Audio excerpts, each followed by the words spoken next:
Sunday, the long-awaited sequel to Lonesome Dove. James Garner and Sissy Spacek had a powerful all-star cast in Larry McMurtry's Streets of Laredo. You're on.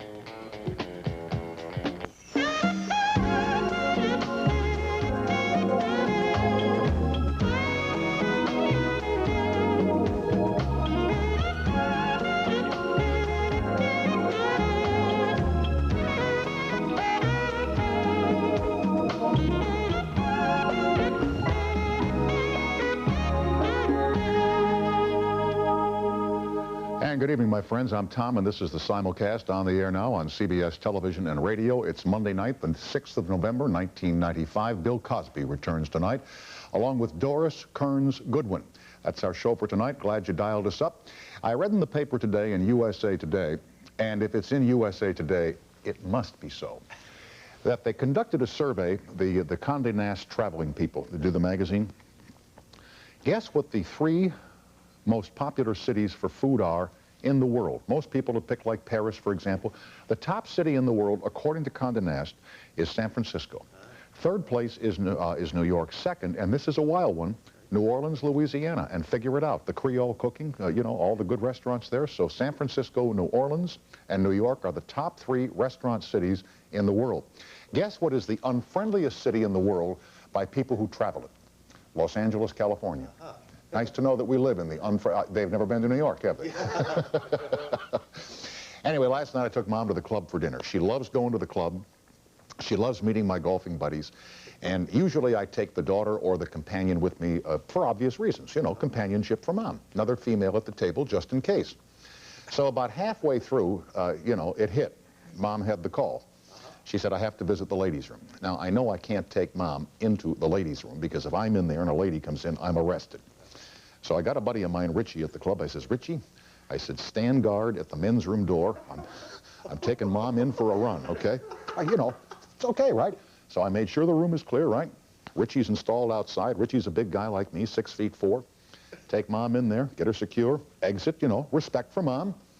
You know, guy comes up, Richie says, you can't go in there. I says, why? He says, Tom's mom is taking a whiz. So we got her back to the table, and everything's fine. She's so cute, you know. And there were a lot of guys up there. Tom Poston was up there last night, and Don Knotts and Robert Stack. They all come over and said hi to Mom. She says, you be good to my kid. They said, yes, Mrs. Snyder, we will. She's very, very cute. Got her home, closed the door, to my house. Right to the freezer. You know, I was thinking, I don't say this out of any sense of aggrandizement, but it occurred to me last night driving home that 40 years ago today, at 5 a.m. Central Standard Time, a young fella, 19 years old, named Tom Snyder, went on the air for the first time. 40 years ago tonight. You want to believe that? I've been broadcasting in the 50s, the 60s, the 70s, the 80s. In 5 decades I've been doing this. And I'm sure I'm to the point where, like we used to say about Cronkite, quit for God's sake, you know. Not, the car isn't paid for. Well, the new guy would keep all of you. But I'm just saying, I'm sure there's somebody who say, Jesus, won't this guy ever give it up? I mean, and the first thing I did when I get back to the radio station, I was out in the truck doing news on remote from 5 till 9 in the morning. And I got back, and there was a door. And I went over, and I said, what's in this closet? I opened the door. It was the transmitter for the radio station. I've told you this, and with the interlock, it took the radio station off the air. So tonight, in commemoration of that, I'm taking CBS off the air. Good night, everybody.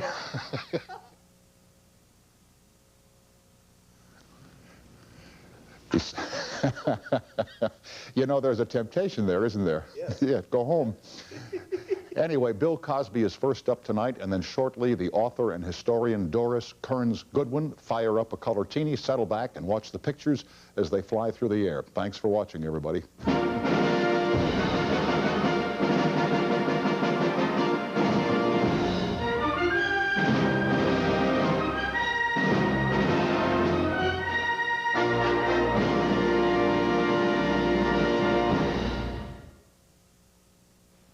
Color printing, and it's state-of-the-art.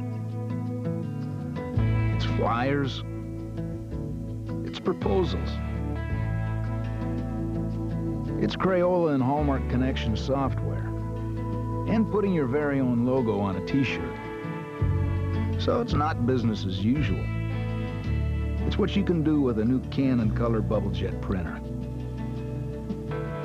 Canon, what can you do? Can a McDonald's McChicken sandwich take you by surprise? Can it help you win friends and influence people? Can it be just the break you've been waiting for? Of course it can. Can it make you see double? Yes, with McDonald's 2 for $2. 2 tender McChicken sandwiches or 2 6-piece chicken McNuggets for just $2.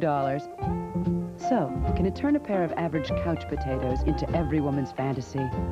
Come on, what do you want for $2? Have you had your break today? Now you can get friends and family's biggest savings by not doing anything at all. You don't have to name anyone. You automatically get our best savings whenever you call any other MCI customer. What you're really saying is that I could sit here on my Tookus and save on my long distance, right? You could say that. Cool. Could you tell me where you are? I feel a little odd.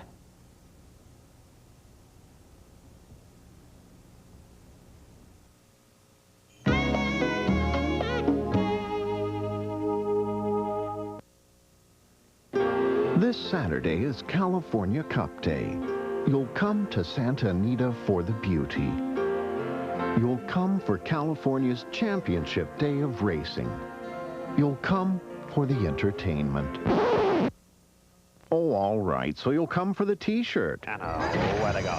This Saturday, come to California Cup Day at Santa Anita Park and get this snazzy t-shirt absolutely free. Santa Anita Park. You can't lose.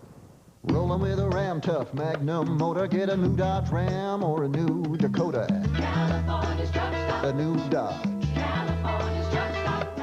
You can out-drive, out-hustle, out-tough, out-muscle, out-tow, out-run, out-work, and out-fun. Show them what you got. Introducing California's Truck Stop, where for $249 a month you can lease the hottest truck on the road today, Dodge Ram. And your $249 Ram lease includes air at no extra charge. California's truck stop. The new Dodge. How much of a gourmet meal can I get for $2.99? You know, IHOP has gourmet pancakes, harvest grain and nut with English walnuts and wholesome grains, country griddle cakes with real cream of wheat, or banana nut pancakes with fresh bananas and pecans. Your choice with all of this, just $2.99. So, what do you think of Chez IHOP? C'est magnifique. Hey, this is syrup. Get the pancakes you won't find anywhere else. The IHOP Gourmet Pancake Platter, just $2.99. Nice try. And now here is Bill Cosby. Thank you. Thanks for coming over again tonight. It's nice to see you. I was reading about you in the Philadelphia papers today. They mentioned that you were at the Tinley Temple Baptist Church on Saturday. Yeah, Broad and Fitzwater. Exactly correct, and that there was a gathering of people there and that you were very inspirational. What was the occasion? Actually, a fellow by the name of Asa Moore called, and he said they were having a meeting. It has to do with the Million Man March. Yeah. March. And this is my hometown. And of course, growing up in North Philadelphia, and of course dealing with Temple University up and down Broad Street, I decided, well, Bill Cosby's a big name entertainer. I didn't go to the march because I was in San Francisco. But I think I ought to go down and just tell these men how proud I am. Because we, Philadelphia, had a group of fellas who walked from Philadelphia to Washington, D.C. And these men are there because they want to make a change within the neighborhood. They want to make a change within themselves. It's interesting to see people who want to rise above sub-marginal to participation. And the church holds 3,500 people. It filled up to 4,000. Standing room only. And then lines around the block to hear the voices. And I just felt very, very proud of those people. It was in South Philadelphia. Now, I think there's enough going around that we can fill up all of those churches on a Saturday morning to talk, to gather, to get back to that which many Americans, regardless of race, color, creed, want to get back to. And that is family. Family meaning, like when you and I were brought up, there were old people who squealed on us. That's right. That's right. We were accountable. And when you did something, you thought, even if you wanted to take a shot, you thought, I don't want to embarrass my family. Right. And I think that an awful lot of kids, once again, regardless of race, color, creed, this stuff has just gotten out of hand. And the meeting is not about, well, they won't give us this, because especially my speech wasn't about it. I said in order... What did you talk about? What did Bill Cosby say? My feeling is, as human beings, which is what I've dealt with in my career, I'm a human being. No matter what I look at in the mirror, regardless of what the newspapers say I am, or the media, or anybody, I'm a human being. Exactly. I am a part of God made.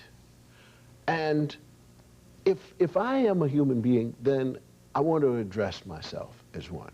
Now, if somebody thinks this is wrong, or this is funny looking, or whatever, that has to be their problem. But in order to get on... Yeah, to you, it doesn't make any difference what the other person's thinking. It's what you're thinking about yourself. Exactly. And where you fit into this whole thing called the human family. Sure. So that if there's something wrong, I've first got to check myself to see where I've been coming from. And so honesty is the most important thing as far as I'm concerned. People give statistics. You know, so many fellas, and they bust this many for crack cocaine, and you do this much time, but they don't give that much time to the other fellows. So I'm saying to myself, well, wait a minute. If you don't have crack cocaine, then you don't do any time at all. That's true. You know? Don't do any time. Okay, so let's not do any crack cocaine. And then we won't do any time. Then we won't do any time. On top of that, why would we want to support a crack cocaine dealer after we can see what crack cocaine does to people? And we take a list of the people that crack cocaine has helped in their lives, and the list shows it has helped nobody. Exactly. And how many donations crack cocaine has made to society? To the people? Right. Zero. So why do we take it? Well, we take it because what? We want to challenge. We want to see if we can beat crack cocaine. Can't beat it. Well, there's no prize for that. No. I mean, nobody. Ladies and gentlemen, here he is. This is a man been doing crack cocaine for 850 years. Let's all give him a big hand. Yes, I beat it. And let me show you what I can smoke now. This is my pipe now. And boy, do I feel good. There isn't anything there. So, and then the honesty in, if you do something wrong, don't blame somebody else and then go to the community and have all of the community following you when you know you're a liar. When you know you're a liar. Let me ask you something that we think about in this office since the O.J. Simpson trial. You know, the white people think, you know, why does black America perceive it so differently from the way we do? And I'm sure the black guys are thinking, why do the white guys perceive it so much differently from the way we do? Well, this guy thinks this is not all white people. Yeah. This guy knows that thinks that it's not all black people. They all don't think the same.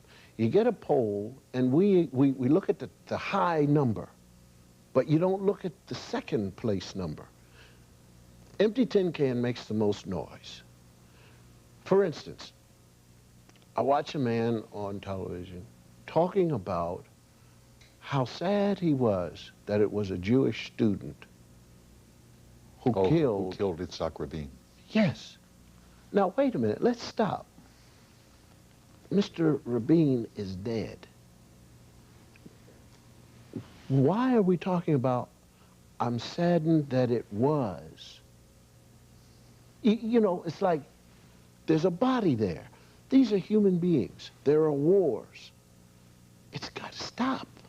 So you don't take sides of, well, who would you rather have? Well, I would have felt better about it had it been a... Exactly, an arrow.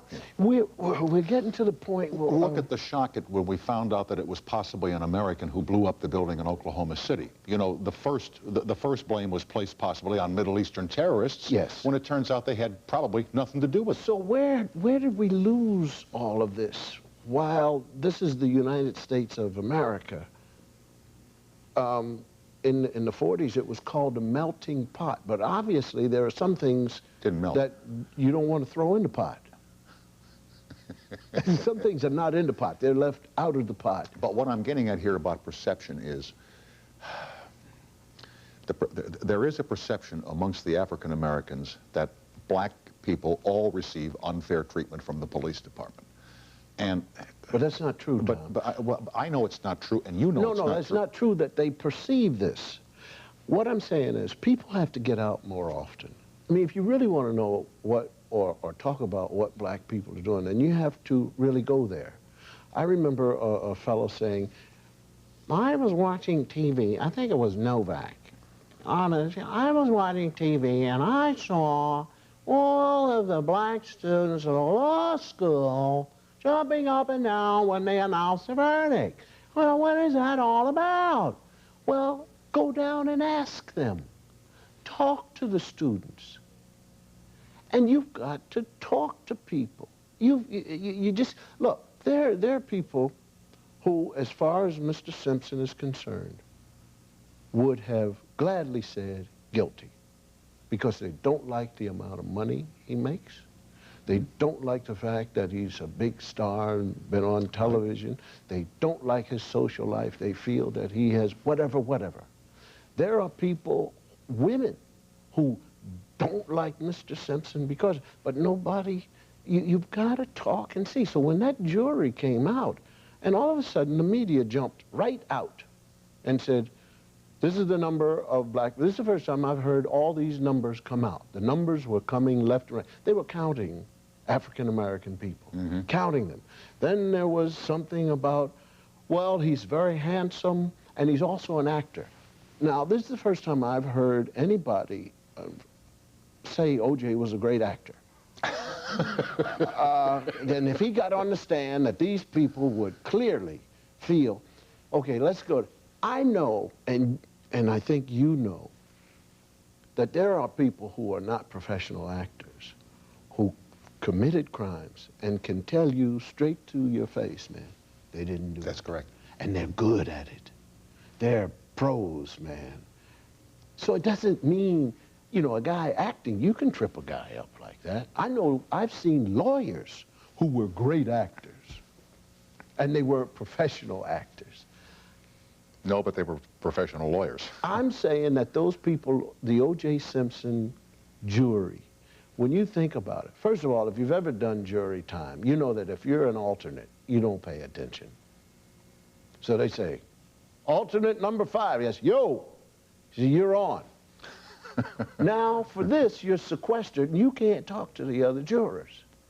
Those of us not on the jury watched everything on the face of this earth. We watched Larry King talking, and what do you think about so forth? And then they had a guy dressed like Buffalo Bob, who was from someplace Gary up Spence, in... Yeah, Gary's going, well, I think, Larry, that, look, you've got this. And then they brought on 12 tons of lawyers, defense prosecutors, all of them out of work. All of them. And these people are going, well, they didn't, and Judge Ito should be thrown off the stand. Everybody, it was the most opinionated crowd, group of people. No question. We had statistics explained to us. These people sat on the jury, couldn't talk to the husband. What are you talking about? I mean, what was on everybody's lips? How would you like to be on the jury and what's on everybody's lips? Somebody calls and you can't talk about it. Thank you, No. Listen, I got a break waiting for a long time. We're with Bill Cosby at 800-952-2788. 800? Back after these messages. We can't make any money.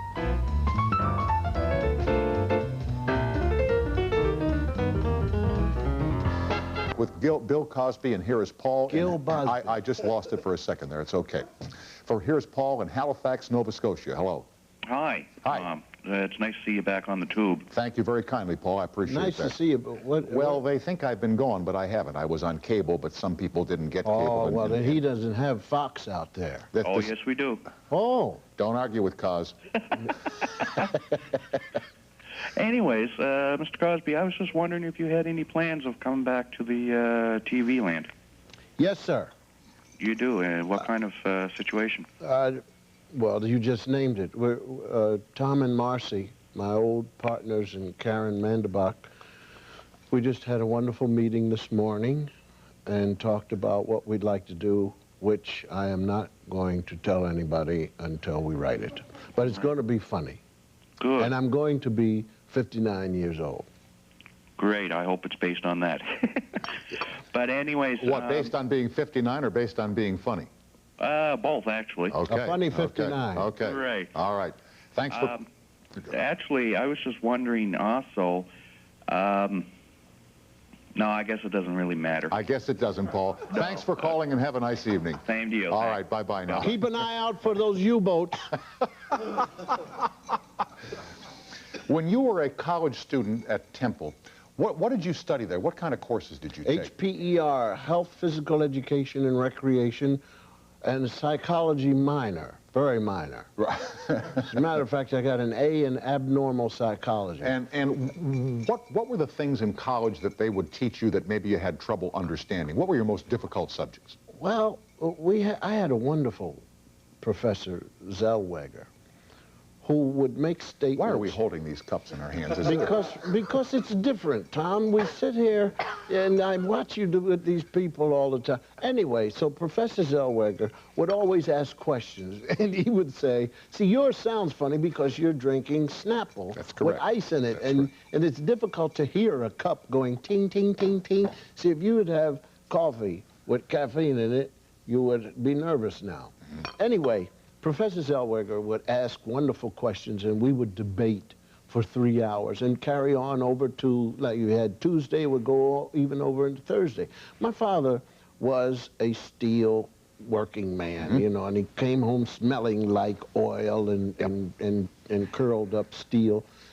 And he quit Virginia Seminary for whatever reason, and he married, and so he came home, and I thought I had him good, you know, and I said, Dad, what song would the Baltimore Orioles sing if there were no Baltimore Orioles? Professor Zellweger brought that up, which we discussed for 3 hours. Right, one of those questions. Didn't come up, yeah, didn't come up with an answer. Or is the glass half empty or half full? Or Well, that one, I came up with that one, and I said, Dad, is the glass half full or half empty? And my father looked at me and he said, it depends on if you're drinking or pouring. Yeah, right.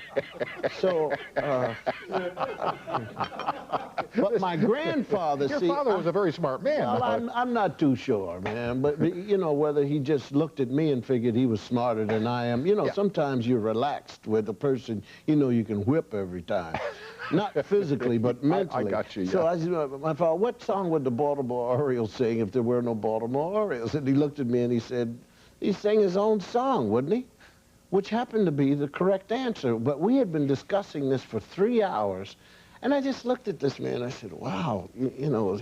And he said, how much are you paying to go to this place? But my grandfather, Russell Cosby, had the great line. He was 98 years old. They cut off both his legs because of diabetes, and mostly because it was self-inflicted, because he loved grease. And Granddad turned to 98, and Aunt Clara, my Aunt Clara, is a lovely, lovely woman who loved Granddad, and wheeled the cake out, and 98 candles on it, and he had no teeth, and she said, blow it out, Daddy, and he went, you know, and he said, they're out. So she said, Daddy, you're 98 years old. How does it feel to be 98? And he said, it wasn't worth the wait.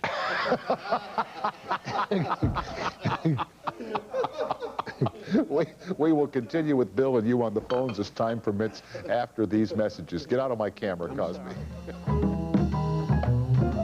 Christopher on the toll-free now in Cleveland, Ohio. Hi, and welcome to CBS. Hi, Tom. I watch you every day. Thank you, Christopher. Appreciate that. Say hi to Cos. He's right here. Hello, Bill. How you doing, Tom? I'm very sad also. Yeah, okay. I was just wondering, I want to know if you wanted the Cosby Show, would you want it to run longer than it did? And are you going to have a life movie done about you, or would you like to? I would rather not have a life movie done about me nor anything else about me. Because I'd stop the Cosby Show when I wanted to, because at the end of 8 years, it was enough. I had said enough that I wanted to say about the Huxtable family. Okay. Thank you. Thank you. All right, Christopher, glad you called. Thank you. The story has been told often within broadcast, but I don't know if it's been told outside, that ABC was the first network to be offered the Cosby Show, the Huxtable Show, and they passed. I've told this over and over. Then don't tell it. Well, it's important because, see, the media jumped on the poor man who turned it down. But when the Cosby Show was going to come on the air, at that time, sitcoms, as far as the media is concerned, as far as marketing, research was concerned, sitcoms, no. Now you have this all African-American family coming on with Bill Cosby at the helm. Mm-hmm. And I mean, the man turned it down because things just were not going that way. Family Ties wasn't doing that well. And so he looked. He didn't see anything yet. Brandon Tartikoff saw me on The Tonight Show, heard the routines about family, so forth and so on, and said, let's go with it. Mm-hmm. Where was NBC at the time? Last. Right. ABC already had things. They were maybe second place or whatever. So I couldn't, even in my heart, blame this man. Oh, I'm not asking you for blame at all, but it's just the irony that sometimes, you know, somebody will be offered a product and the situation will be such as you say, that number one, they don't have a need for the product. Number two, they can't quite see how it's going to work, how it's going to fit. I think they fired this poor man because of that. And I think... Well, his name is Lou Ehrlich, as a matter of fact, and he happens to be a very, very nice man. He's a wonderful man. I didn't want to name him. There you go again. Well, I just feel that... They went after Lou like, ha, ha, ha, this is the man. And Lou played the numbers the way they're supposed to go. Exactly. And he's not to be blamed for that. It's just interesting. For example, other programs have been offered to networks and they've passed on them and they've gone somewhere else. As a matter of fact, there's a show on another network which is owned by this network and it's in number one in its time period over there because we passed on it. Oftentimes, decisions are made that turn out to have been wrong decisions with the benefit of 20/20 hindsight. Well, I did the Cosby Mysteries, which came in 77th place, often. And NBC took that one. So I think maybe we're even now. By the way, you did a show called You Bet Your Life. I loved it. Why didn't that work? Because I think the game part of it was horrendous. I mean, I talked to people, and the audience loved them, and then it turned around that these people were not Jeopardy people. So you'd say things to them like, what color is an orange? You know, and they'd go... You know, and I think the audience, after falling in love with these people, would, you know, they just didn't like it. But, man, I had some funny people up there, man. I said to this man one time, please, I hope I have enough time. And he had a cane, and he came up on the stage, and I said, you have a cane? He said, yes, sir. Now, this man is about 20 years older than I am. And I said, is it your leg? He said, yes, sir. He said, my leg. I said, what's the matter with your leg? He says, I'm poor. Boom! It was wonderful, man. It was just wonderful. You can't write something like that. No. He said, I'm poor. That's what's wrong with my leg. What was the line Groucho used to use when they lost all the money, they'd get the console? Who's buried in Grant's tomb? Remember, he used to, do stuff like that. And he also used what color is an orange, which a woman missed. And I'm sorry, I hope the now people don't call me, but it was a woman. And then a man missed Grant's tomb. He said Herbert Hoover. So now you notice how cleverly causes even. I tried to even it out, man, and save people's stamps. Anyway, when you're ready to announce the new project for whatever it is, whenever it's written, you'll come and let us know about it, and we'll preview it for the folks. Please, God, it'll be on CBS. I hope so. I hope so, because I would love to do it on CBS. How wonderful to be called the man who saved CBS, Bill Cosby. And NBC. Right. 2 out of 3. But then took them back into where they were. So that... Better be careful. Warren Littlefield had to then take them back up again. See, this mess Cosby made, after he cleaned up. You should have seen the party he had afterwards. It is always a pleasure, my friend. We think the world of you here, and thanks for coming by. And thank you, by the way, for your kindness to me over the years on both radio and television. It means a great deal to me. Thank you, sir. Well, you're working. Wait till you're out of work. I won't even talk to you. We'll be right back after Look out, Cleveland. after these messages.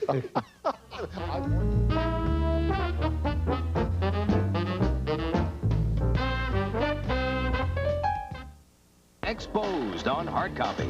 Danny, listen, thank you very much for being here. I really, really appreciate it. I enjoy your work. Thank you. I enjoy your work as an actor, I guess. Thank you. It's really great to be here. I'm really excited. I'm thinking maybe, is there any way you could share